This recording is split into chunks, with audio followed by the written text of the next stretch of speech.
Teofimo Lopez Sr. He's on the stage right now. So again, the raise hand button in the Zoom chat. And we got some questions from the audience, I am sure, as well. So please get in the queue. And our first question comes from Sam Gordon with the Review-Journal. First and foremost, congratulations on the victory. What tactically did you see? What vulnerabilities did you see in Lomachenko tonight that you guys were able to exploit going into the fight? From the beginning, I had told him, keep your composure. Hit, don't get hit. We got this thing that we call the pyramid, and basically, it's like it goes like into an angle where you could touch the fighter, the fighter can't touch you. When I seen Lomachenko having a hard time with that, I knew that we was gonna win this fight. Right away I found out.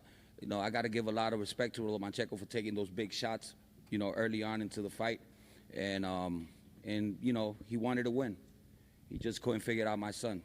My son was a better man today. We did something that everybody thought we couldn't do. We outboxed him. We gave him a clinic. And I'm just so glad, man, that everything that I said, came into existence. Keith Idec, you're next.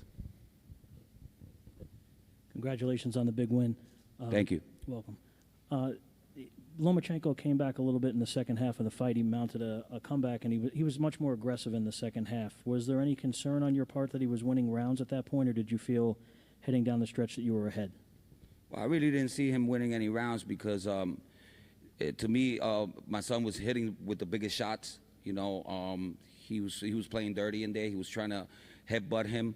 He headbutted him a lot of times in his eyes, and I was telling him, listen, man, you don't let this guy keep on going because he's gonna end up cutting you. I told him that like around the 8th round, and it came to happen. He got desperate because he knew that he could only win by knockout. Did you tell your son to, for lack of better words, fight dirty back? Because it seemed like Lomachenko was hitting him on the break and headbutting him and everything. Did you tell him to kind of give it back to him a little bit, or how did you go? No, I just told him that he had to be tougher, try to keep away from him, stay composed, move around, because he's a great boxer, his whole 170 amateur fights was boxing, and we needed that today. We show the world that my son is not only a puncher, like I said before, we just made the best boxer in the world look like nothing, so we here to stay for a long time. This kid's only 23. We're making history, man. He's the first one to win 4 belts at the 135-pound division and the first one to unify so young. Thank you, Keith. Next we go to Kevin Ioli from Yahoo. Kevin, please go ahead. Teofimo, just curious, in the early part of the fight, Vasiliy wasn't even throwing any punches at all. Do you think that was because of what was coming at him and that he couldn't fire back because the power was too much for him? No, it was because of the pyramid, like I said. We could hit you, but you can't hit us. And if you try to get in, you're going to pay for it. So he couldn't understand that style. And it was too late when he, try to figure it out. Then he just went for broke. That's what I saw in him. He said, what the hell, I don't want to lose. So that's why he started going crazy, going inside with his head under, hitting my son with those shots to the head. With his head, and he was just trying to make the fight dirty, But my son stood composed, and that's what true champions do, And it was an amazing fight. I knew that once we adapted to him, the fight was over. And I know this isn't your call, but I'm just curious what you think. Where do you want to see Teofimo go next? Do you want to see him try to reel off some runs of defenses in this division, or do you think, that there's other titles? He's a big kid that maybe, have him move up and at some point and chase another championship. Yeah, he's been. If it wasn't for these people that are helping us now, perfecting athletes, I don't think he would have been able to make the weight so comfortably. I think it's time to move up. I think it's time for him to go and try to get all the belts at the 140-pound division. There's no reason why we have to stay at 135 unless they give us something to want to fight for, So it all depends. But I'd rather him go to 140. He's been suffering at this weight for like 7 years already. Thank you, Kevin. And now we go to our first Zoom question of the evening. Michael Woods, please go ahead. Junior Teofimo Sr., full credit to you. I don't know exactly the history of Nostradamus, but I'm guessing that Nostradamus got a lot of shit when he was saying his stuff, and people didn't believe him. So full credit to you. You guys talked a lot of stuff for a lot of years, but you backed every bit of it up.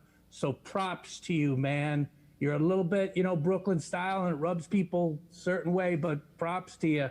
I got to ask you, do you think Lomachenko deserves a rematch? If he says, hey, I want to do this again, would you say, yeah, let's give that guy the opportunity to try again?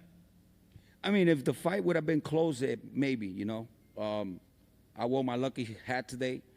I was going to put the Diony Ramirez hat, my son's friend that had passed away.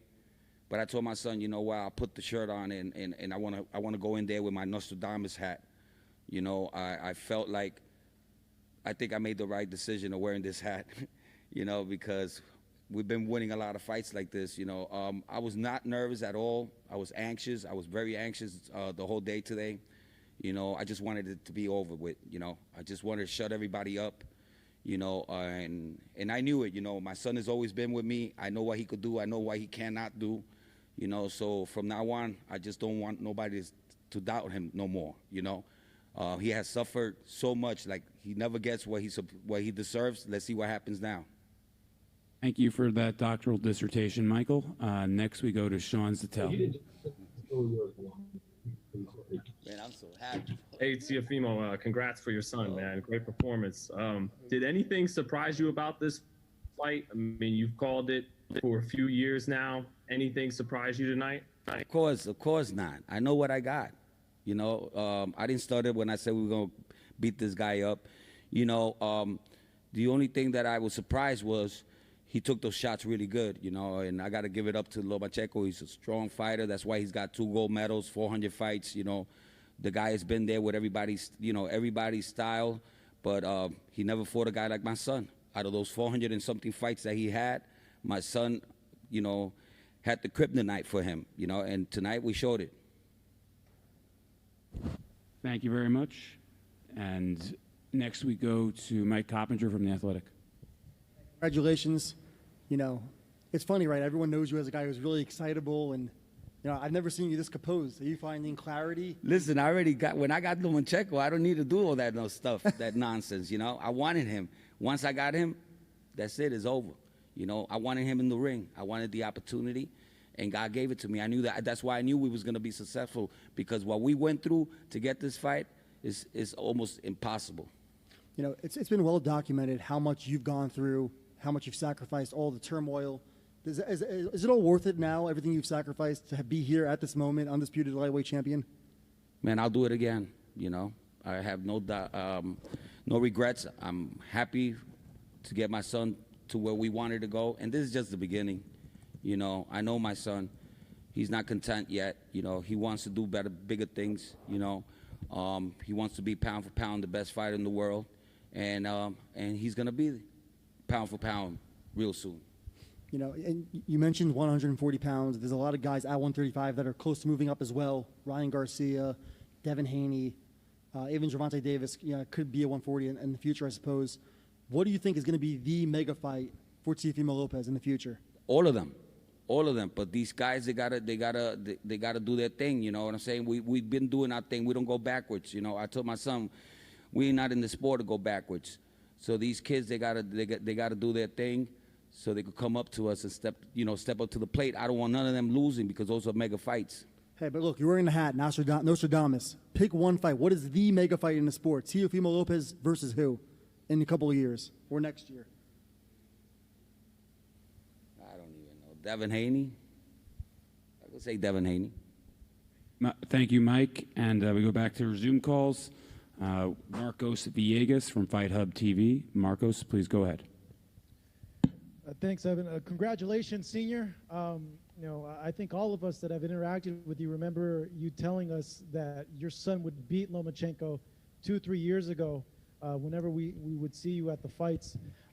Curious, in terms of the game plan, what previous fights did you see vulnerabilities in Vasiliy Lomachenko, what you were explaining with?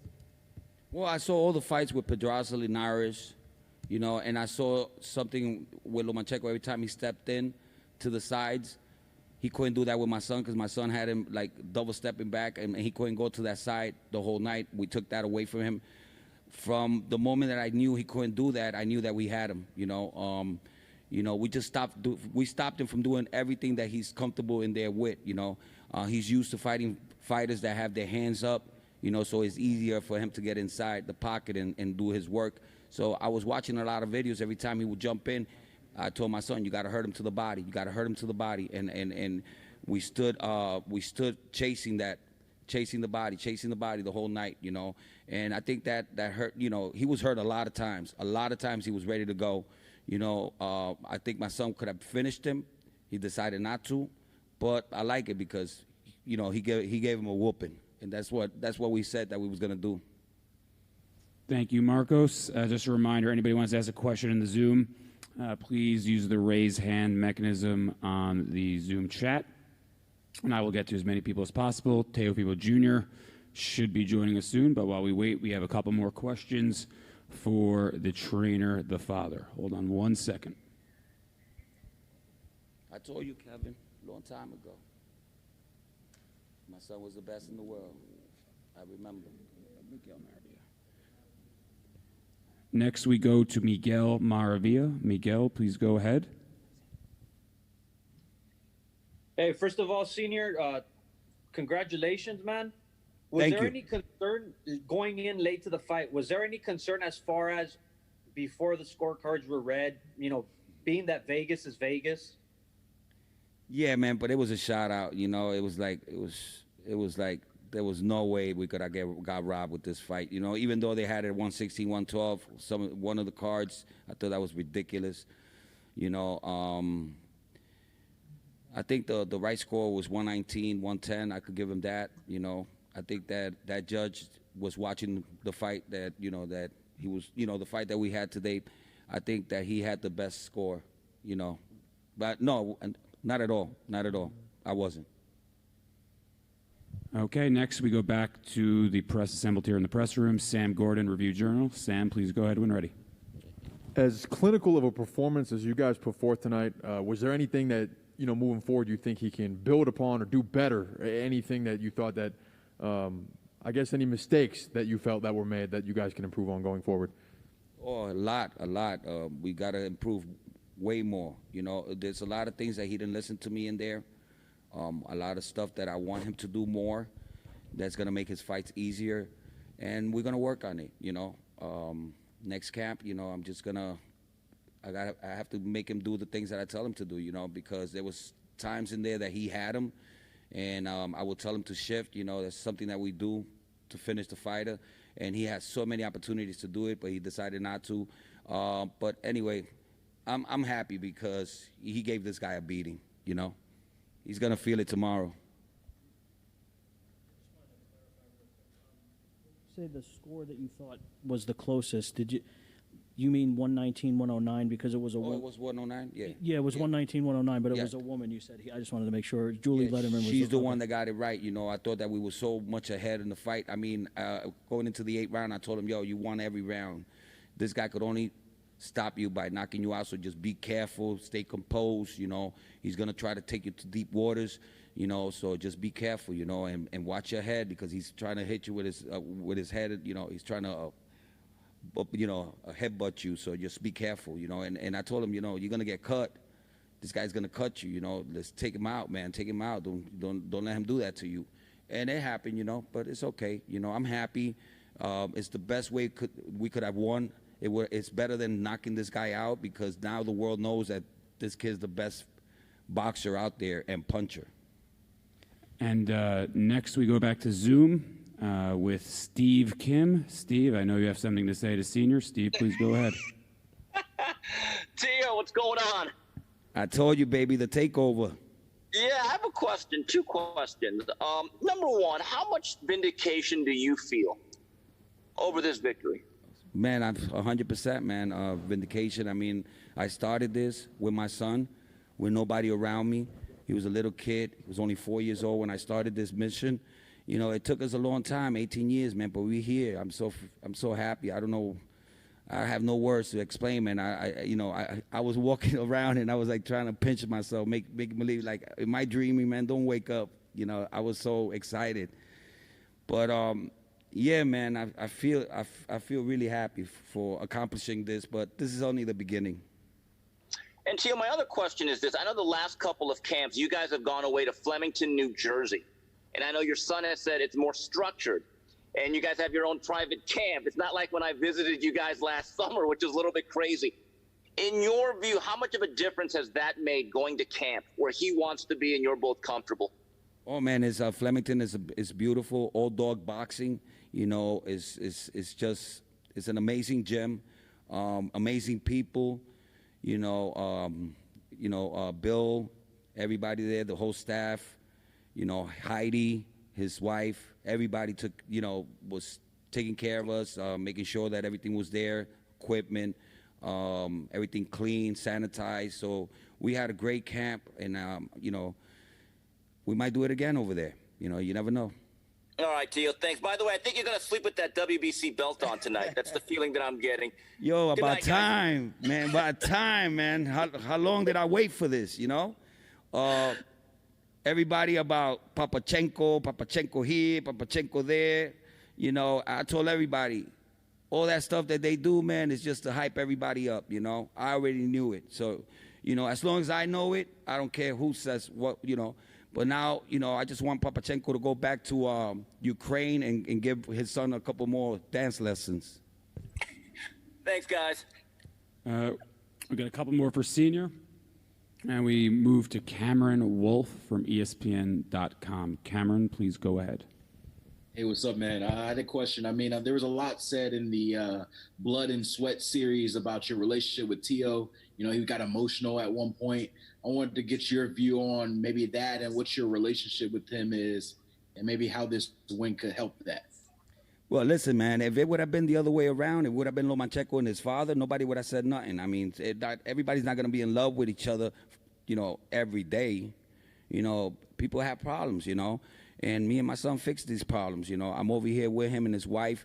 Everybody's getting along. I got to do it for him because this is all about him. It's not about nobody else. So, I got to man up and I got to take my responsibilities to love what he loves, and make him be happy, He deserves it, He went through a lot to get here with me, and that's the only way to do it. You got to stay focused, and he did that today. And of course not, man. Me and my son love each other. That's my baby. Thank you, Cameron. And we go to Adriana Jimenez. Adriana, please go ahead.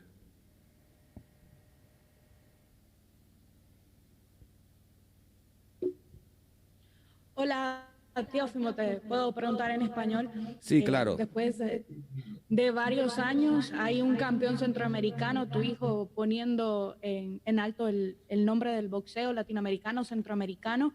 ¿Cómo te sientes acerca de eso y sobre todo sobre esa historia de vida que tienen ustedes después de que tú llegaste a Estados Unidos? Bueno, bien orgulloso porque él fue el primer campeón mundial de Honduras al ganar la IBF. Y yo sabía que nos faltaba más cosas que hacer y por eso vinimos a buscar todos los cinturones con el mejor boxeador del mundo y le enseñamos a la gente que mi hijo es el mejor. Siempre me gusta la competición, siempre me gusta pelear con los mejores. Me gusta que mi hijo pelee con los mejores siempre y por eso es que nosotros estamos haciendo cosas grandes para toda Latinoamérica, especialmente para Honduras. Y claro que sí, vienen cosas bien grandes, vienen muchas esperanzas. ¿Cuántos muchachos ahora mismo en Honduras quisieran ser como mi hijo? Estamos abriendo las puertas para muchas personas y vamos a trabajar en eso, vamos a trabajar en abrir escuelas de boxeo en Honduras, ayudar a la juventud que está perdida allá. Yo estoy más que seguro que debe existir otro Teofimo López en Honduras. Sorry, that was Andrea Yanez, and next is Adriana Jimenez. Adriana, go ahead. Thank you. Senior, First of all, congratulations on making history tonight. You know, tonight we saw a different side of your son, a side that we're not used to seeing that often. Can you talk a little bit about that and you know, what does that say about him to be able to keep that mental focus from the beginning to the end? Well, he's been saying this for the longest. He's been saying I was a boxer before I was even a puncher. So, you know, I told him, you know, the most beautiful thing will be if you box the shit out of this guy. You know, sorry for my language, but I told him, you know, it will be amazing. If you don't knock him out and you just box him and beat him in every round, it will be amazing. I mean, I could not believe the punches this guy was taking. I mean, it's just, I hope he's okay, you know, tomorrow, because those were devastating punches. Anybody else would have been down on the floor.